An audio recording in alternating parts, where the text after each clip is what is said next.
Bonjour à tous et bienvenue dans cette nouvelle vidéo où on va aller découvrir le désert d'Iran, accompagné d'un pick-up, d'un camping-car avec une remorque et de notre fidèle camion. On va surtout aller découvrir le sable en fait. Et à votre avis, lequel des trois va se planter en premier? Je vous laisse découvrir dans cette vidéo. Moi c'est Alex et voici Nana, Mani et Chat. On voyage avec nos fidèles compagnons Elias et Bastet. Au volant de notre maison roulante depuis pas mal d'années, aujourd'hui on a décidé de partager cette grande aventure avec vous. Aujourd'hui, nous partons à la découverte du désert de Maranjab, au cœur de l'Iran. On attaque donc la route de bon matin, pour se laisser le temps de le traverser. Nous sommes toujours accompagnés de nos amis Jean et Isa. À l'entrée se trouve un checkpoint. Ils enregistrent les passeports des personnes qui rentrent dans le désert. Et juste à l'entrée, une surprise nous attendait. On retrouve nos copains rencontrés à Erevan, la capitale de l'Arménie. On fera donc le voyage tous ensemble dans le désert.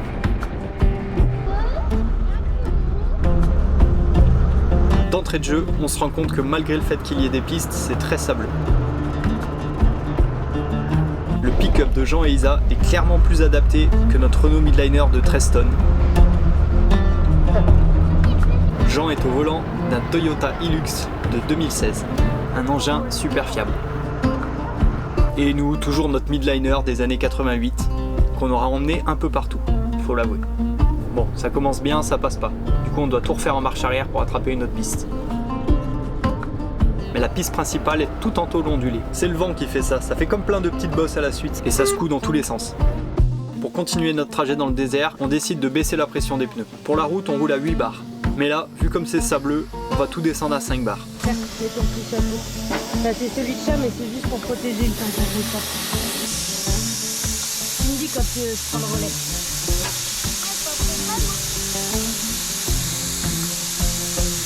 Plus la surface du pneu en contact avec le sol est grande, meilleure sera l'adhérence.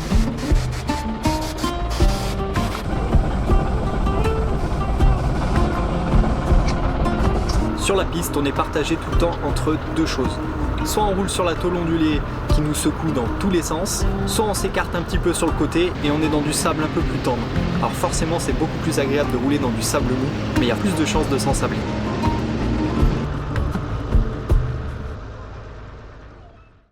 Bon, premier petit souci du désert, hein. Jean il s'en fout, lui, il passe partout avec sa machine de guerre là-bas.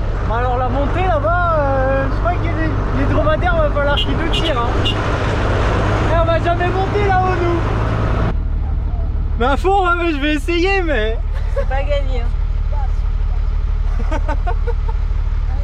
Le problème pour nous, c'est que à fond, c'est pas bien vite, hein, et que l'élan, ça se perd vite avec le poids qu'on fait.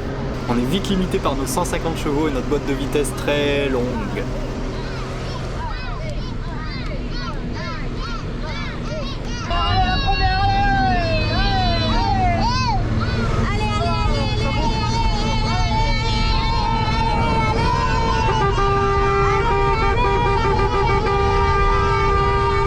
On a réussi! C'est la porte du désert! C'est quelle heure les petits chats? Midi. Ah bon, on va faire une pause là, non? C'est trop bien! Ça va, ça montait pas trop. Ouais, mais fallait pas plus. On aurait dit. Ça montait pas trop parce que tu dis ça d'en haut. Ouais, ça va. D'en bas, on a bien vu quand même de loin que ça montait. Pourquoi elle est toute sale ta robe? Parce que la graisse. Elle a mis les mains dans quoi? La graisse. Dans le pot d'échappement du camion. Oui. C'est les copains qui arrivent. Bah oui. Avec la remote. Après avoir mangé un morceau, on se remet en route. On croise énormément de camions de transport de sel, parce qu'au milieu de ce désert, il y a un grand lac salé complètement asséché.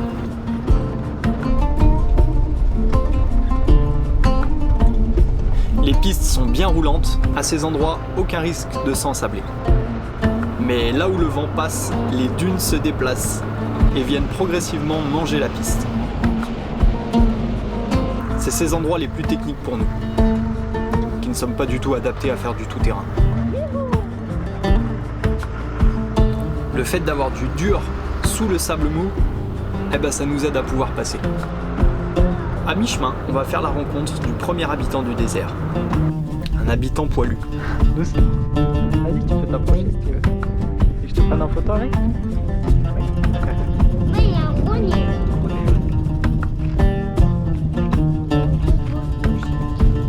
Ce que vous voyez sur sa joue, c'est un marquage. Ça montre qu'il appartient à quelqu'un. Il les laisse en liberté dans le désert. Un peu plus loin, les premières difficultés arrivent.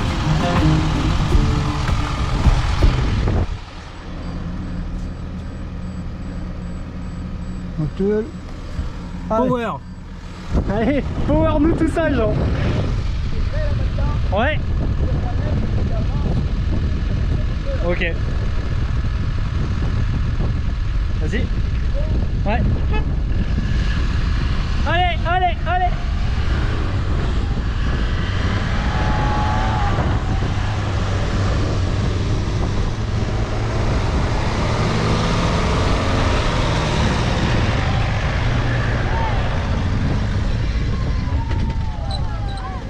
Heureusement que Jean était là. Nous, on va essayer avec un peu plus d'élan. Il va être long ton film. Ce qui a bloqué le camping-car, c'est la garde au sol.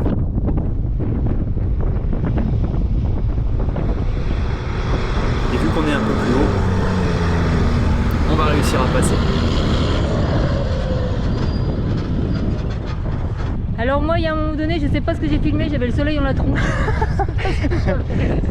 C'est elle qui a filmé. C'est elle qui a filmé. Mal filmé, oui. Bon, bah on est passé, on continue. On s'en fout, lui, sans rien. 100 mètres plus loin, une deuxième dune de sable recouvre la piste. Alors, on fonce dedans avec un maximum d'élan.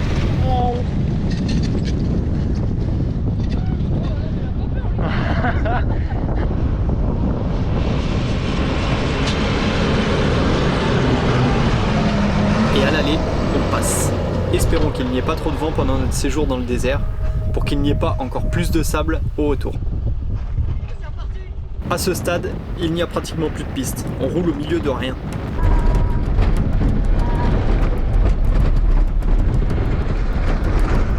Mais c'est plutôt bien tassé.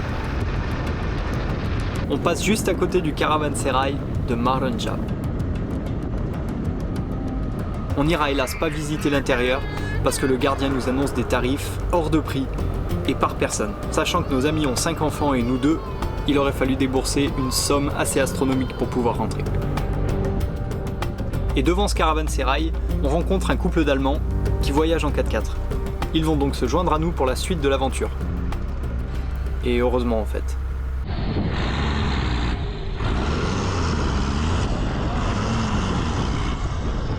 Je crois que je me suis coincé. Ici le sable est plutôt dur, alors on a vite tendance à prendre confiance. Mais à certains endroits, il est un peu plus mou.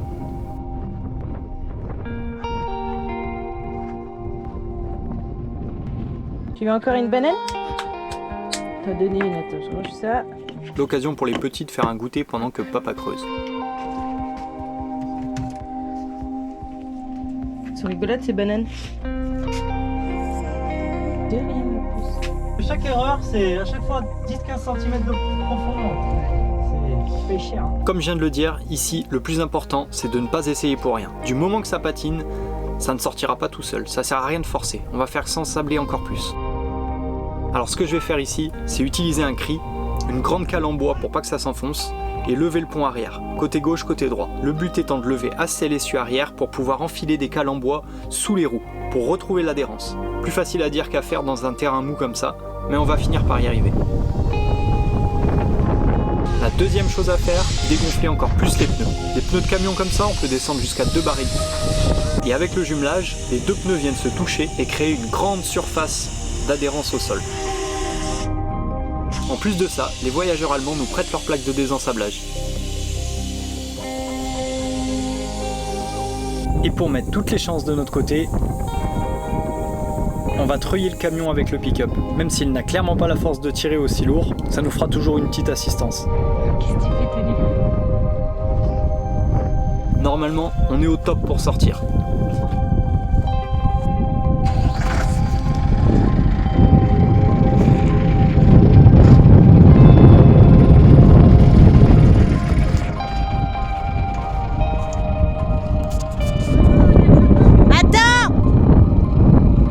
dernier paramètre de difficulté avec ce véhicule, c'est hélas son manque de puissance et sa première ou sa marche arrière beaucoup trop longue pour ce genre de manœuvre.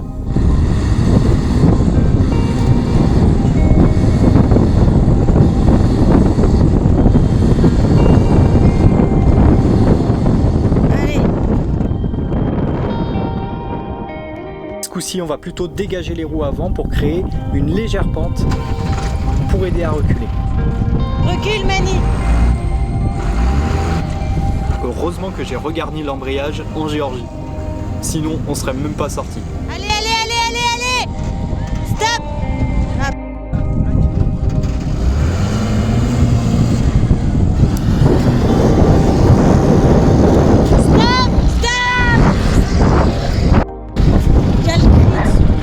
Bon, j'avais oublié le cri dessous. Faut dire qu'on y a passé longtemps à creuser. Alors à la fin, on n'était plus trop concentrés.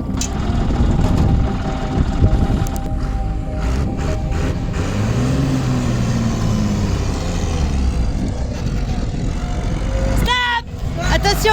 Punaise, j'ai eu peur. Ça y est, nous voilà sortis. On arrivera à sortir juste avant le coucher du soleil. Ce qui nous laissera tout juste le temps de se trouver un campement juste à côté des dunes de sable pour la nuit. Toute cette route, cette fatigue et ces galères de la journée ne pèsent pas lourd face à la beauté du désert.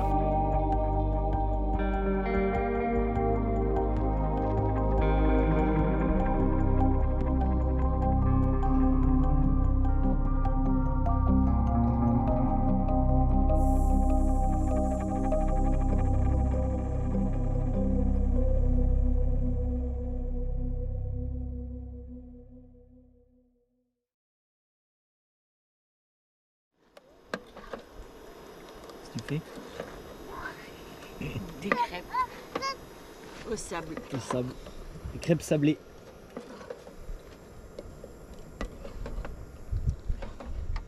Avant d'aller faire découvrir les dunes aux enfants, on prend un petit moment pour faire l'école. Ouais.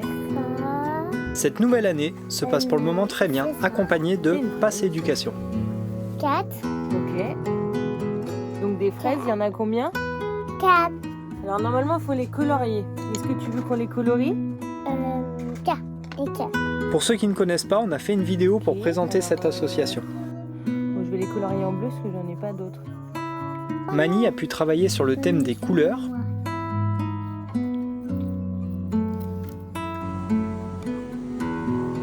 et a attaqué son deuxième module autour de l'eau.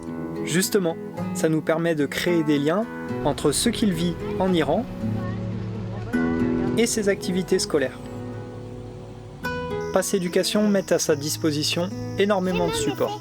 C'est comme ça.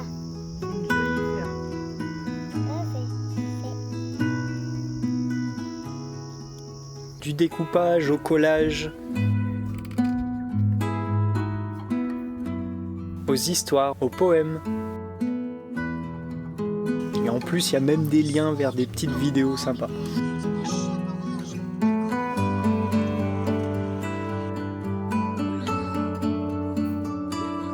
Comme ça.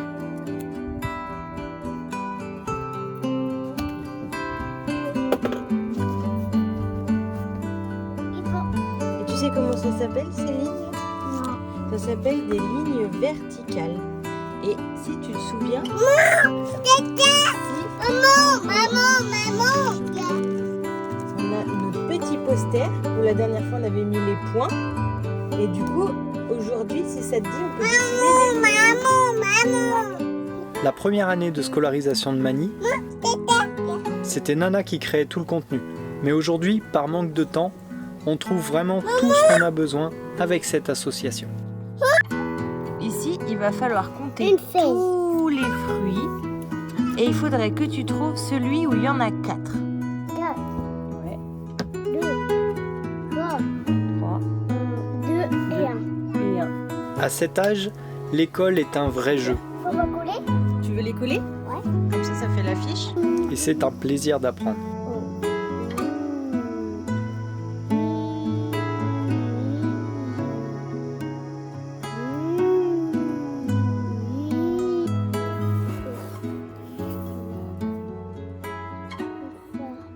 Allez, fini la théorie, on repasse à la pratique.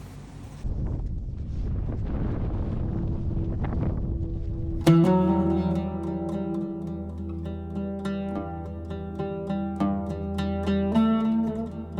est passé là.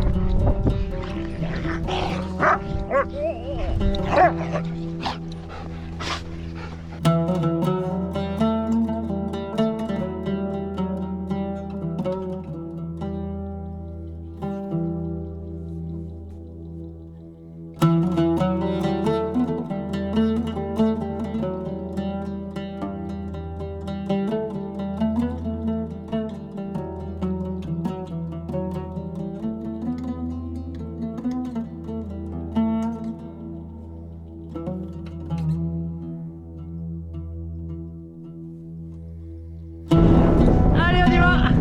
Non, pas là, pas là! Pas là! Non, mais là-haut, bande de guignols! Allez, hop, hop, hop, hop! Allez, marche! Ouais!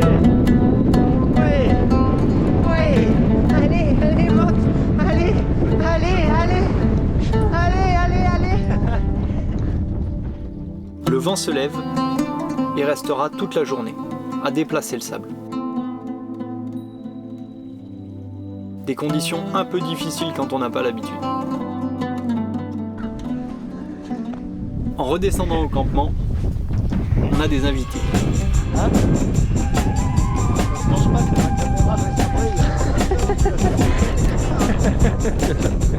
Moi qui les pensais plutôt peureux, ils sont plutôt curieux.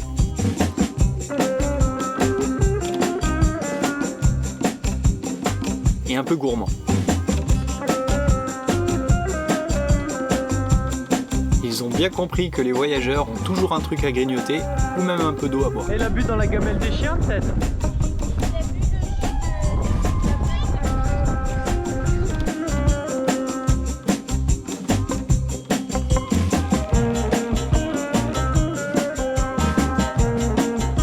Mais ils savent très bien se débrouiller sans nous. Et ils grignotent les petits buissons qui poussent dans le sable. Ce sont des animaux très intelligents.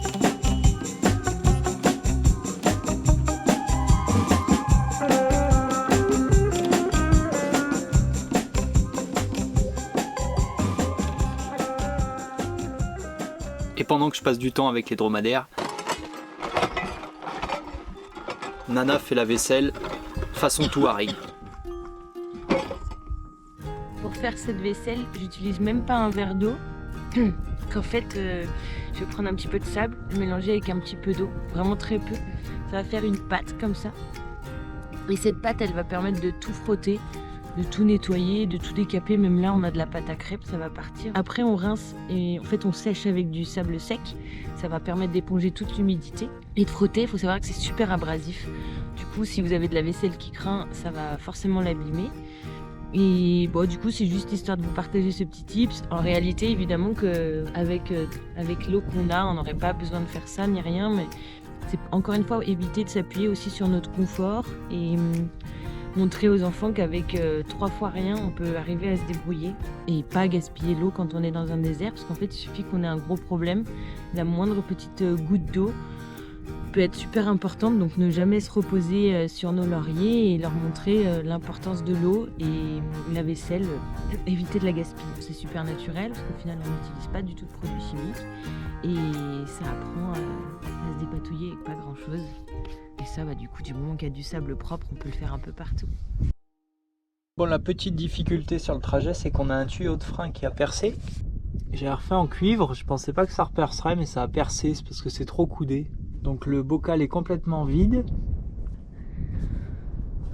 Il reste une petite goutte de liquide, on va la mettre. Il faut juste que ça réussisse à nous emmener jusqu'à la sortie du désert. Ou au moins sur la route de ceux qui transportent le sel. J'ai toujours tous les liquides en avance. Mais là, le liquide de frein, vu que c'est le même que le liquide hydraulique de la commande d'embrayage et que je l'ai purgé la dernière fois quand on galérait, eh ben forcément j'en ai plus maintenant, donc il faut vraiment que j'en rachète, toujours en avoir d'avance. Après 2 jours de bivouac, on reprend la route, en marche arrière. Le sable est très mou là où on était garé et on va pas prendre de risques. Quand un sol est un peu meuble, la pire chose à faire est de braquer les roues avant. Ça crée une résistance et c'est là qu'on s'ensable super facilement. Alors on laisse les roues bien droites et on démarre tout droit, en marche avant ou en marche arrière.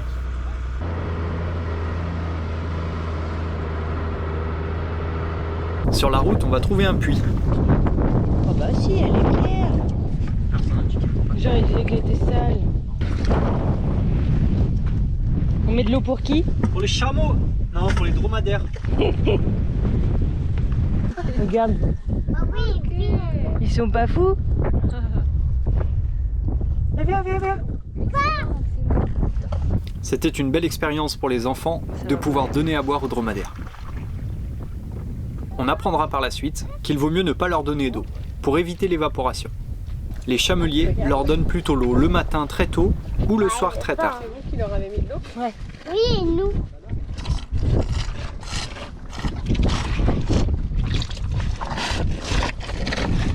Bon, là pour le coup ils auront tout bu, alors il n'y aura pas eu d'évaporation. C'est fou comme ils boivent. On continue notre périple au cœur du désert en direction du lac Namak, un ancien lac salé complètement asséché, mais encore utilisé pour récupérer le sel.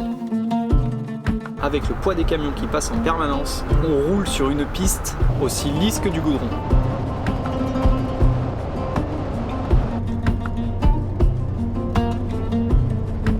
Le lac Namak était approvisionné en eau par différentes rivières à l'époque, mais à cause de la sécheresse, ces rivières ont tari et le peu d'eau qu'il reste au fond du lac sera bientôt sec. Comme je vous l'ai déjà dit plusieurs fois, la gestion de l'eau en Iran est vraiment critique.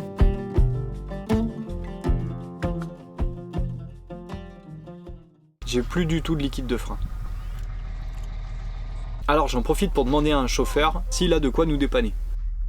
Bon, il a mis de l'huile, l'huile de liquide de direction assistée. Il a dit c'est bon, ça fera l'affaire. Donc on va lui faire confiance. Ils ont plus l'habitude encore de la débrouille que nous. Allez, on va continuer. Bon après les copains, ils sont arrivés un peu fort quand même là-bas sur la piste. Et du coup la remorque, le châssis de la remorque il s'est bien fissuré. Du coup ils vont rouler plus doucement. Vu que le vent s'est levé pendant notre bivouac, il a encore déplacé des dunes sur la piste. Le retour va donc être un peu plus compliqué encore.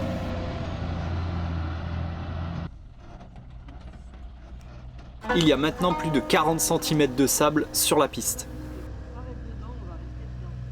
Alors pour passer, il va falloir prendre de l'élan.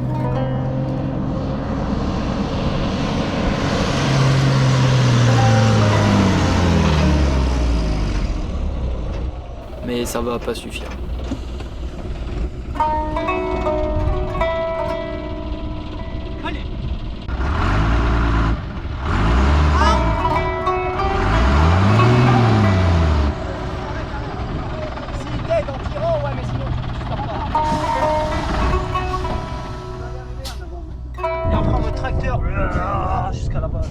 Et c'est parti pour recreuser encore. Juste le temps que je le relance.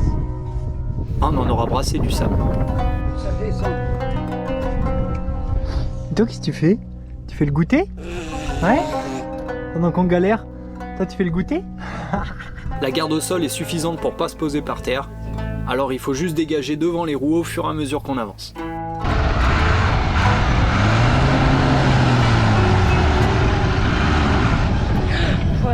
Et on va pas avancer bien vite à chaque fois.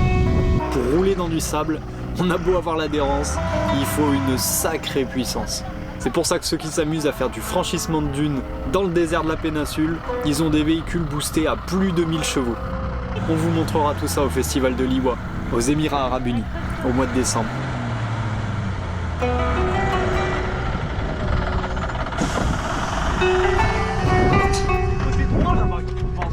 Ouais, bah même là, il y a quand même un peu de sable.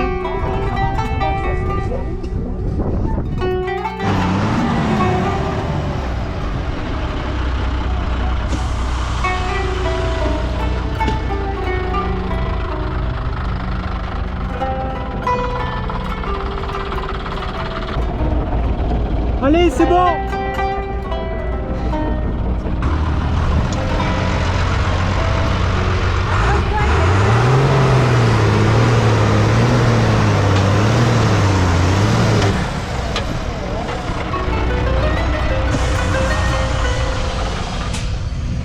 Oh nom de Dieu! Ça le tord là le châssis. Faudrait essayer d'aller là. Essaye d'accrocher là.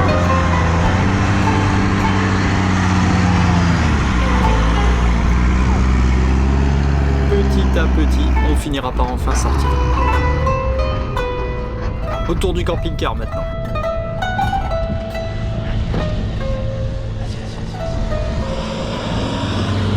Lui, c'est le manque de motricité et la garde au sol qui va le bloquer. T'as déjà un peu avancé. Ça reste encore un peu à faire. Mais l'avantage, c'est que le pick-up de Jean peut le tirer facilement. Il a quand même un poids total avec la remorque de 7,5 tonnes. C'est pas rien non plus. Et pendant qu'on galère, les Iraniens passent à fond les ballons avec leur SMI. Et eux, ils manquent pas de puissance.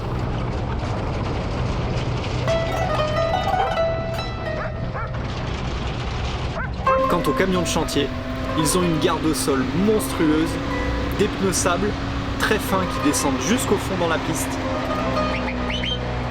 Et ils passent en toute tranquillité là-dedans.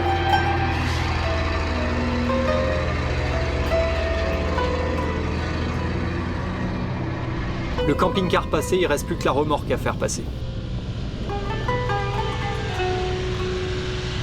Et ça va même nous bloquer le pick-up. Il y a tout qui patine, tu sais pourquoi? Parce que son attelage il est posé par terre. Ah tu bouges plus, t'as les 4 roues qui tournent dans le vide. Et oui, on peut pas emmener le sable avec nous non plus. Ouais. On va donc dételer la remorque.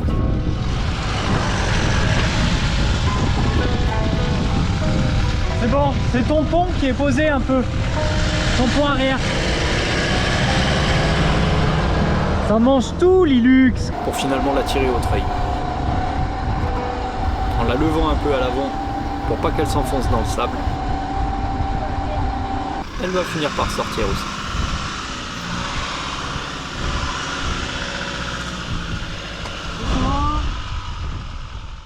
On serre les fesses une dernière fois pour la grande descente et j'essaye de solliciter un minimum les freins puisqu'on n'a plus de liquide. Il y aura encore quelques passages difficiles pour ressortir du désert, mais on finira par y arriver. On terminera donc cette journée à la porte de sortie du désert par un bon repas tous ensemble. C'était une chouette expérience. Bon, moralité de cette histoire, vous pouvez être équipé comme vous voulez. Le plus important quand vous partez dans le désert, c'est de ne pas partir seul. On se retrouve donc la semaine prochaine pour découvrir l'ancienne capitale de l'Iran, Isfahan. En attendant, prenez bien soin de vous, passez une bonne semaine et à la semaine prochaine. Ciao!